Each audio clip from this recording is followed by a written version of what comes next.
Experience the next level of imaging with Vivo X100 series. Pre-book now. GT Holidays, South India's #1 travel brand. Hello and welcome to Galata Plus. In this video review episode, we're going to be talking about Arun Matheswaran's Captain Miller. The film has interesting ideas, but it remains an emotionally aloof series of cool shots. Now, if the mere presence of ideas is enough to make a movie, then Arun Matheswaran's Captain Miller, set in the pre-independence era, is a success. The hero, played by Dhanush, is a tribal named Annalisen, and this is possibly the first time we are seeing a freedom struggle against the British from the viewpoint of the oppressed.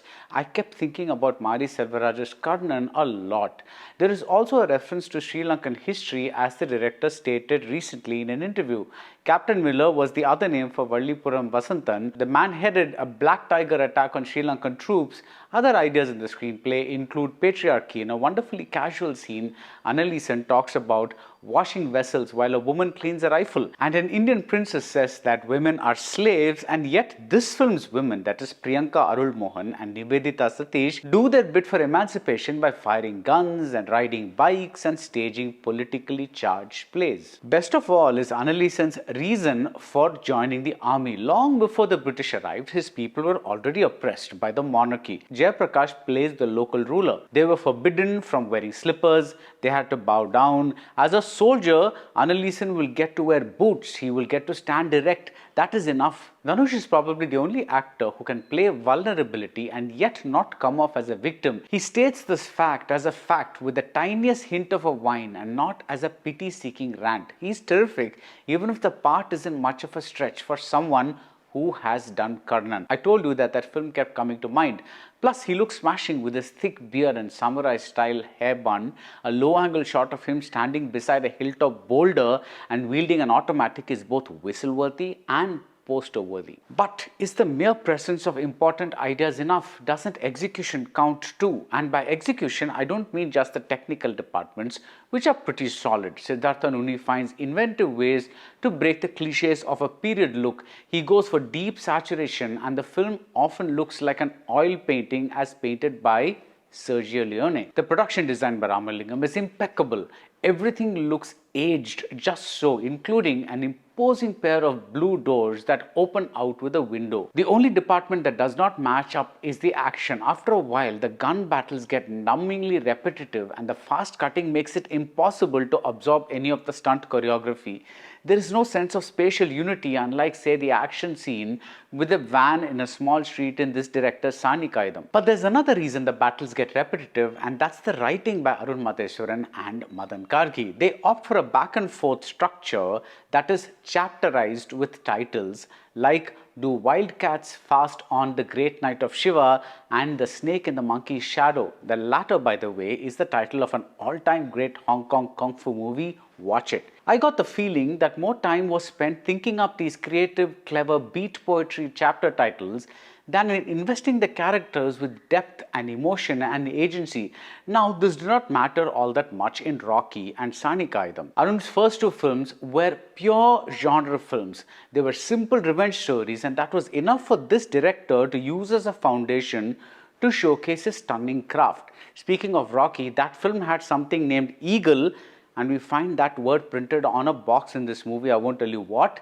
Is Arun Matheswaran building his own cinematic universe? But Captain Miller is a complex story of an aimless man, that is Annalisen, who becomes the savior of his people. He is the one. His people have been kept away from the Shiva temple, first by the privileged, that is the kings and so forth, and then by the British, who keep unleashing violence on them. And at least on paper, Annalisen's path to becoming his people's messiah is marvelously twisted. He joins group after unexpected group. First the army, then a bunch of bandits who donate a portion of their loot to freedom fighters, and so on. A line goes, to the British he is a bandit, to the locals he is a traitor. We are meant to ask the question, who is this man? Instead, I kept wondering, why do I need to know more about a man who just fights and fights and fights some more? Where are the emotional threads that bind us to him and connect us to the narrative? It's only during the rare occasion where the movie stops to breathe that we begin to see these chalk outlines for important ideas as real flesh and blood people. The nominal heroine gets very little to do, but I loved her scene with Annalisen where she senses his guilt and talks him out of it. For a second, these characters truly become as complex as the narrative needs them to be.